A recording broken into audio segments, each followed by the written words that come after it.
Bonjour et bienvenue dans ce troisième épisode de Je n'ai rien à vous dire.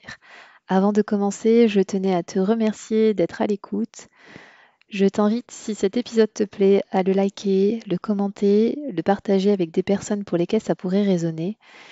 Si tu me suis sur YouTube, je t'invite à cliquer sur la cloche afin de t'abonner à la chaîne et d'être tenu au courant à chaque sortie d'épisode. Pour me présenter rapidement, je suis Hélène, énergéticienne et art thérapeute. En créant ce podcast, je voulais partager mes expériences, mes réflexions, mes prises de conscience qui me permettent d'avancer au quotidien et à travers ce partage, peut-être te transmettre des éléments qui pourront permettre d'éclairer ton propre chemin. Pour ce troisième épisode, j'avais envie d'aborder la question de l'importance des mots. Parce que j'ai bien senti autour de moi et même chez moi que les mots utilisés par moment, par certaines personnes, pouvaient avoir un impact. Et je crois profondément que les mots ont un impact. Et dans ce podcast, je vais te partager pourquoi je pense ça, comment certains ont essayé de le prouver, pour ne pas dire l'ont prouvé d'ailleurs. Et en effet, qui n'a jamais été ému aux larmes par des paroles de chansons, par un poème, qui n'a jamais été attendri, touché par une citation ou une phrase dans un livre, ou au contraire, meurtri, blessé, profondément heurté par un mot prononcé par un proche ou même quelqu'un que l'on connaît à peine. Est-ce que toi, il y a des mots, des phrases qui te reviennent de ta petite enfance, qui t'ont marqué et qui te guident encore aujourd'hui ou qui t'impactent, que ce soit positivement ou négativement? Pour moi, les mots sont notre première source de magie. D'ailleurs, il n'y a qu'à voir les nombreux livres, séries et films qui mettent en scène des sorcières et des sorciers. Bien que souvent il y ait des gestes, même des objets magiques tels que la baguette, les sorciers et les sorcières fonctionnent avec des formules, des incantations, le fameux abracadabra et d'autres formules que l'on connaît un peu plus maintenant grâce à l'univers d'Harry Potter. Et visuellement, ces films permettent de voir à quel point les mots, avec une intention derrière, provoquent un événement. Il se passe quelque chose. On a bien la vision de l'énergie qui est transmise à travers ces mots, ces formules et ces incantations. Et on voit bien que ces incantations, ces mots prononcés ont soit un impact positif, comme réparer les lunettes d'Harry ou ouvrir une porte quand ça nous arrange, mais aussi des conséquences fatales avec les sorts impardonnables. Alors certes, là, vous pouvez me dire, oui, mais Hélène, tu nous parles d'univers imaginaire. Et oui, en effet, ces univers imaginaires mettent, pour moi, en scène des choses qui se passent dans notre réalité, dans notre matière. D'ailleurs, il y a Masaru Emoto qui, à travers ses expériences, notamment avec l'eau, a pu démontrer l'impact des mots, puisque chaque mot donne lieu à une forme différente à chaque fois. Et on voit bien, selon le mot, selon l'énergie qu'il dégage, ce mot, l'énergie qu'il envoie, la forme est plus ou moins harmonieuse en fonction de si c'est un mot plutôt avec une charge positive ou plutôt avec une charge négative. Donc, ce qui relève de l'imaginaire et ce qui est montré avec une incantation et l'effet que ça a d'un point de vue magique, quelqu'un l'a démontré ici et maintenant dans la matière, dans notre réalité. On peut prendre l'autre exemple qui est souvent cité aussi pour mesurer l'impact des mots, le test des pots de riz. Un pot de riz vers lequel on va envoyer des mots d'amour, des mots gentils, des belles intentions, et un autre où on va aller envoyer des mots à charge négative, des mots violents qui sont je ne t'aime pas, tu es moche, tu es laid, tu ne sers à rien, et on voit comment évoluent ces deux pots de riz. Donc ça s'expérimente dans la matière, ça se donne à voir dans la matière et pas seulement dans les livres ou dans les films. Donc les mots ont un impact sur soi. On le voit notamment avec cette expérience toujours de, de Emoto. C'est que en sachant en plus que notre corps est composé majoritairement d'eau, c'est-à-dire que les mots que l'on reçoit, les mots que l'on porte sur nos vêtements, ont forcément un impact sur nous de par leur vibration. Et les mots ont un impact sur les autres de la même manière. Si on considère donc que chaque mot a une énergie propre et donc un impact qui lui est propre aussi, on peut dire que les mots sont révélateurs. Moi, je l'observe en fonction des mots utilisés par les personnes que j'ai en face de moi. Je trouve que c'est extrêmement révélateur de la façon dont cette personne peut voir la vie. En tant que thérapeute, ça va me donner énormément d'informations sur la personne qui se trouve en face de moi. Et également, en tant que thérapeute, il est important pour moi d'être vigilant au vocabulaire que j'emploie.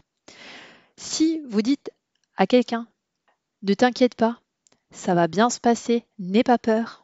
Il y a de fortes chances que la personne s'inquiète et qu'elle se mette à avoir peur. Déjà parce qu'elle va se demander pourquoi je lui précise qu'elle ne doit pas s'inquiéter et qu'elle ne doit pas avoir peur, mais surtout en sachant que le cerveau n'entend pas la négation. Si je te dis ne pense pas à un éléphant rose, la première chose qui va s'activer chez toi, c'est ta pensée, et il y a de fortes chances que tu visualises un éléphant rose. Le cerveau n'entendant pas la négation, si je dis à un patient ne vous inquiétez pas, ça va bien se passer, n'ayez pas peur. Lui, tout de suite, ce qui va s'enclencher, c'est l'inquiétude et la peur. Et c'était déjà ce que j'expérimentais avec les élèves en classe, du temps où j'étais enseignante, en sachant que le cerveau n'entend pas la négation. Pour faire en sorte qu'un enfant se déplace en marchant dans la classe ou dans les couloirs, le premier réflexe, ce serait de dire ne cours pas. De la même façon que mon patient que j'évoquais juste avant, si je le dis à un enfant ne cours pas, la seule chose que son cerveau va entendre, c'est cours. Donc, inverser la formulation, on va la formuler de façon positive. Tu te déplaces en marchant, s'il te plaît. Ou si, au lieu de dire ne touche pas à ça, c'est laisse ça là. Et j'entendais la dernière fois une conversation d'une dame qui, visiblement, avait des problèmes de santé et elle expliquait comment s'était passé son rendez-vous à une autre personne. Et j'ai entendu subir un traitement. Moi qui suis extérieure à la situation, ça m'a heurté. Subir un traitement. Là où, pour moi, le mot subir vient en plus renforcer l'impact violent de ce qui est déjà en train de se passer. Pourquoi ne pas transformer ça en bénéficier d'un traitement? Puisque le traitement est là pour aller vers la guérison. C'est un soin. Plutôt que de subir un traitement qui vient, c'est comme si c'était double peine. Non seulement j'ai une maladie, j'ai un souci physique et en plus je vais subir un traitement. Non, le traitement est là pour t'accompagner. Donc, bénéficier d'un traitement, utiliser cette expression-là pourrait peut-être permettre d'adoucir ce qui est en train de se passer. Euh, Comme proposer un rendez-vous plutôt qu'une séance de traitement. Il y a dans les mots la possibilité d'adoucir, d'alléger, de réconforter plutôt que de condamner et d'appuyer là où ça fait potentiellement déjà mal. Et dès lors qu'on prend conscience de l'impact des mots, on conscientise l'importance d'y prêter attention et d'y mettre une réelle conscience sur chaque mot qui sort de notre bouche. Je repense à une phrase que j'ai entendue dans une conversation. Quelqu'un qui disait ⁇ Je ne veux pas que la mère de mes enfants ait 40 ans ⁇ Cette phrase, bien évidemment, est prononcée dans un certain contexte, où cette personne considère que sa compagne en question, il l'estime trop âgée pour accueillir un enfant. Si je sors cette phrase du contexte, et si cette phrase est entendue par quelque chose de plus haut que nous, par l'univers, par Dieu, par Allah, par la vie, appelez ça comme vous voulez, s'il est entendu, la mère de ces enfants n'aura pas 40 ans. Soit parce que du coup, il ne sera plus avec, il continuera pas cette histoire avec sa compagne actuelle, soit parce qu'elle l'aura quitté avant qu'elle ait 40 ans, soit parce qu'il lui sera arrivé quelque chose de plus grave qui ne lui permettra pas d'atteindre les 40 ans, ou elle sera peut-être en situation d'infertilité.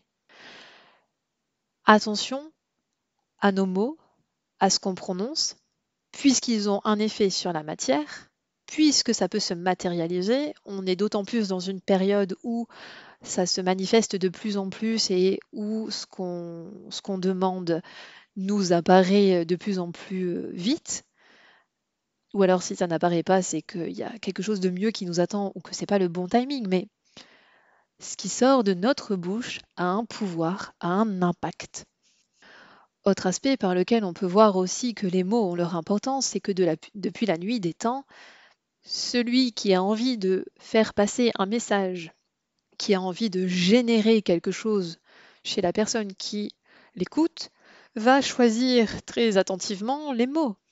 On ne va pas choisir le même champ lexical selon qu'on veut provoquer chez une personne de la joie, de la tristesse, de la peur, si on veut motiver la personne ou si au contraire on veut la faire fuir. Dans une société en plus où on a de plus en plus accès aux réseaux sociaux, si je veux faire en sorte que mes posts Instagram soient vus par des personnes cibles, je vais choisir des hashtags, je vais choisir les bons mots-clés pour attirer les bonnes personnes.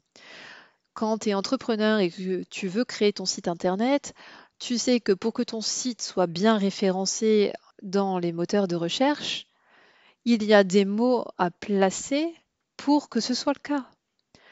Quand un homme politique, un dirigeant, utilise l'expression de réarmement démographique, on a conscience de l'impact que ça a sur les personnes, et notamment majoritairement les femmes, puisque à partir du moment où tu parles de réarmement démographique, tu touches à la capacité procréatrice des femmes et donc à leur utérus. Donc j'ai bien vu qu'autour de moi, beaucoup de femmes réagissaient, entre autres, parce que pour le coup, pas seules les femmes sont concernées, les hommes aussi. Et même si j'entends que c'est dans un contexte de multiplication de cas d'infertilité, je trouve que les mots, là, sont extrêmement révélateurs. Et les mots, en général, révèlent. Comme je disais, que grâce au vocabulaire utilisé par les personnes en face de moi, je pouvais avoir des indices sur leur façon de voir la vie. Ici, ce que je vois, moi, à travers l'expression réarmement démographique, c'est la société actuelle telle qu'elle se révèle. Si j'écarte la question de l'infertilité et des raisons médicales, quoique c'est aussi intéressant d'aller voir si on change juste d'angle de vue. Pourquoi on se retrouve aujourd'hui dans une société où il y a autant de personnes qui se retrouvent dans l'incapacité physique d'avoir des enfants? Qu'est-ce qui fait que dans notre société, on en arrive là? Et on peut aller voir du côté médical, du côté de la nutrition, de l'air qu'on respire, des perturbateurs endocriniens, etc. On peut aller voir de ce côté-là. De la même façon, s'il y a crise démographique, ce n'est pas seulement dû, je pense, à l'infertilité. Il y a aussi un grand nombre de couples, de personnes qui ne désirent pas avoir d'enfants. Et quelle que soit leur raison, le but, c'est pas de savoir et de juger et de connaître, peu importe. Moi, ce qui me questionne, c'est qu'est-ce qui fait que dans notre société, on n'ait plus envie d'avoir d'enfants?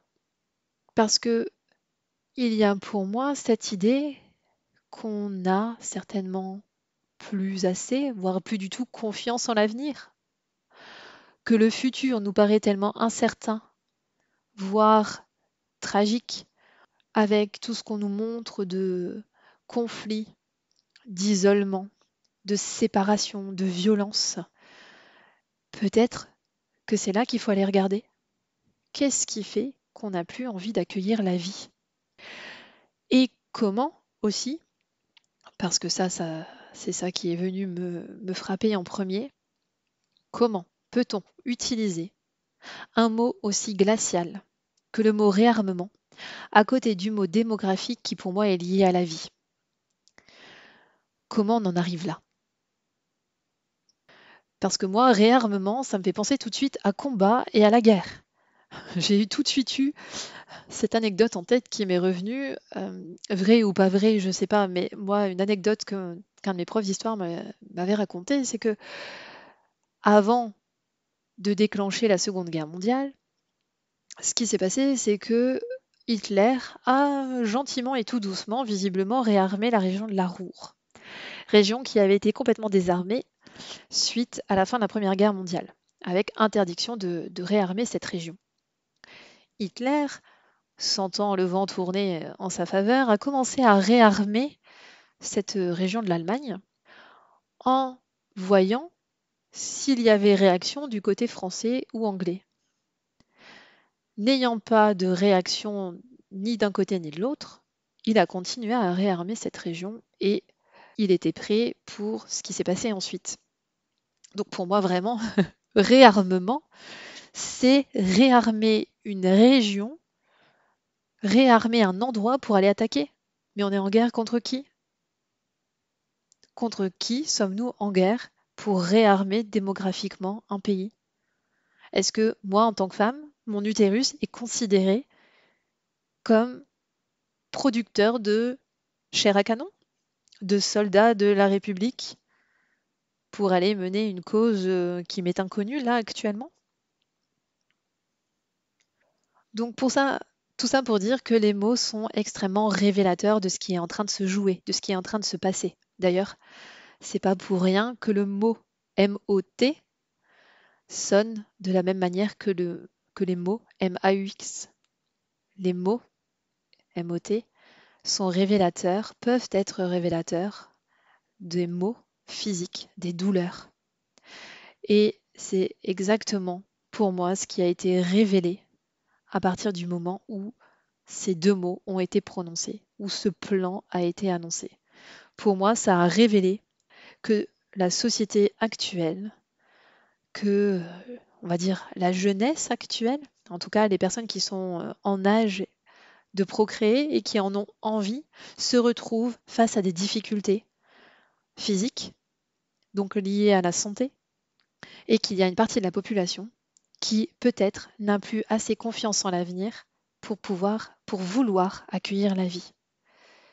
Et en tant qu'homme politique à la tête du gouvernement, je serais plutôt heurtée parce que ces mots viennent révéler de la société que j'accompagne par mon mandat.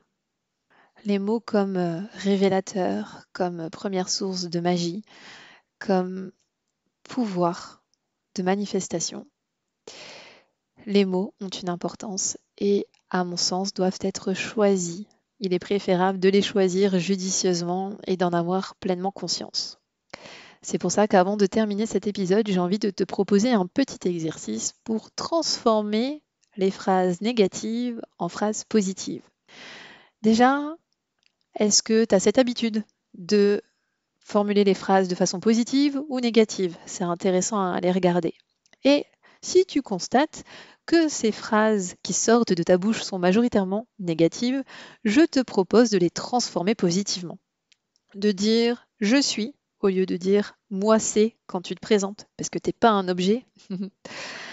De répondre avec plaisir quand on te remercie, parce que le fameux « de rien », mais il ne se passe pas rien, tu n'as pas rien donné quand on te remercie. Tu as donné une ressource de temps, d'argent, un cadeau matériel, tu as donné quelque chose, tu as fait quelque chose, tu as donné une ressource, donc tu n'as pas rien donné. Et ce avec plaisir, c'est pour mettre en valeur ce que tu as apporté à la personne qui te remercie.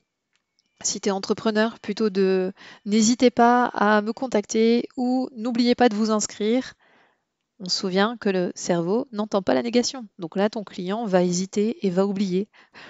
Je vous invite à vous inscrire. Pensez à vous inscrire de façon assez sympa pour pas que ça paraisse ordre. Le fameux c'est pas mal qu'on a l'habitude de répondre de temps en temps, eh ben on l'efface et on dit c'est bien ou c'est chouette ou c'est super. Si on a une tendance à être en retard, ce qui peut arriver, au lieu du fameux désolé d'être en retard, merci de m'avoir attendu. Le fameux je te dérange pas quand j'appelle ou quand je rentre dans le bureau de la collègue. Moi, c'est surtout au téléphone celui-là. Mais maintenant, j'ai changé ma vision des choses. Si la personne décroche, c'est que techniquement, je ne suis pas en train de la déranger. Sinon, elle n'aurait pas décroché. Et au lieu de je te dérange pas, de salut, est-ce que tu as quelques minutes pour qu'on échange ou j'aimerais te parler? Ça change les choses. Déjà vous, ça vous met en position de reprendre votre pouvoir. aussi.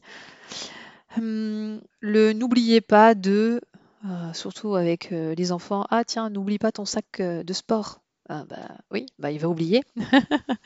Le garagiste ou la coiffeuse, oh ça va pas être long. Bah non, ça va être rapide dans ce cas-là. Voilà, donc entraîne-toi à formuler les phrases de façon positive et fais-moi un petit retour en commentaire, voir si c'est facile pour toi, si c'est déjà quelque chose que tu faisais, si tu y arrives et est-ce que ça change quelque chose dans ta vie et surtout si tu as des enfants. Est-ce que tu constates un changement en formulant les phrases de façon positive? Sur ce, je vous dis rendez-vous au prochain épisode et je n'ai rien à vous dire à part que les mots sont une source de magie.